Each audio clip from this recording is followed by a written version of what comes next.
Well, during a month when we typically honor well-known members of the Black community, we wanted to make sure that we also highlight some local Black history that you might not know about. So this morning, Fox 4's Rochelle Aline is introducing you to Charles Reynolds Jr. of Naples. I, Joseph Robinette Biden Jr., do solemnly swear. On a day when the nation's attention I, Kamala Davy Harris, was captivated by the Capitol as mayor of the city of Naples, Florida, another important proclamation, January 20th, 2021, to be designated was being made. Charles McKinley Reynolds Jr. Day. To understand the honor and the man at the center of it all, we have to go back to 1937. He had most unusual beginnings because he came from Albany, Georgia.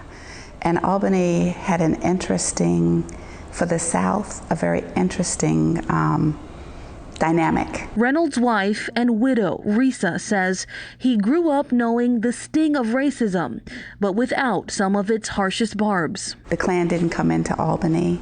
They didn't experience a lot of things that other southern cities experienced. And equally as unusual at the time was the fact that he came from a family that held degrees in higher education. It was something for him to emulate. To say he emulated them would be an understatement. Over the next 83 years of life, Reynolds would go on to join the Air Force, graduate from Morehouse College, work as a teacher, and as the first Black assistant National Bank examiner in the South, and run several businesses all over the country. He was a very humble man. And he did it all while volunteering, loving on his family, and running the Foundation for Residential and Rehabilitative Services, which, among other things, was tasked with providing grants and internships to young Black students who are interested in science, tech, engineering, and math. He said because the future is going to be technologically driven. Risa says he also mentored anyone in his line of sight and even developed an acronym to help make things easier. RICE was like his mantra: respect for self and others, integrity, doing the right thing when no one else is looking, competency, always being competent, doing the best that you can at what you do, and excellence. He didn't accept less than excellence from anyone because he didn't accept it from himself. It's a philosophy that served him and many mentees well over the years.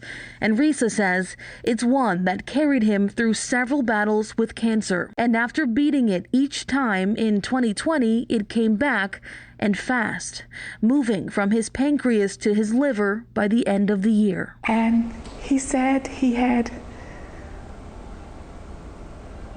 his talk with God, and he had come to the conclusion that he knew that it was not going to be much longer.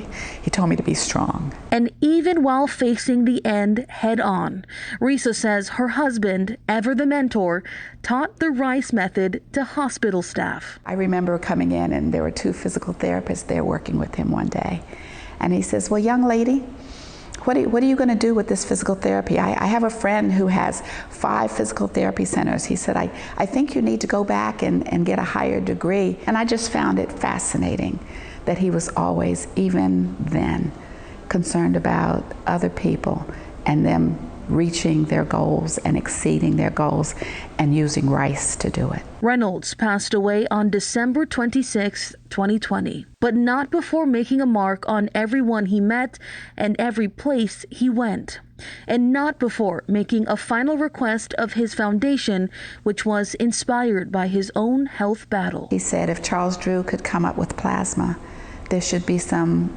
especially doctors and scientists of color, who can come up with pain therapy that will cure and not mask pain in patients who are suffering. And Risa says he also didn't leave without giving one final lesson to her that she says she'll carry with her forever. He taught me love. In Naples, Rochelle Aline, Fox 4.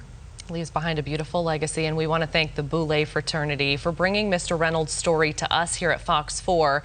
If you want to learn more about Reynolds Foundation and about how you can get involved, you can visit our website right now. It's fox4now.com. And if you know someone who deserves to be honored for their contributions to our community like Mr. Reynolds, please let us know. You can send us an email, news@fox4now.com. We'll be right back.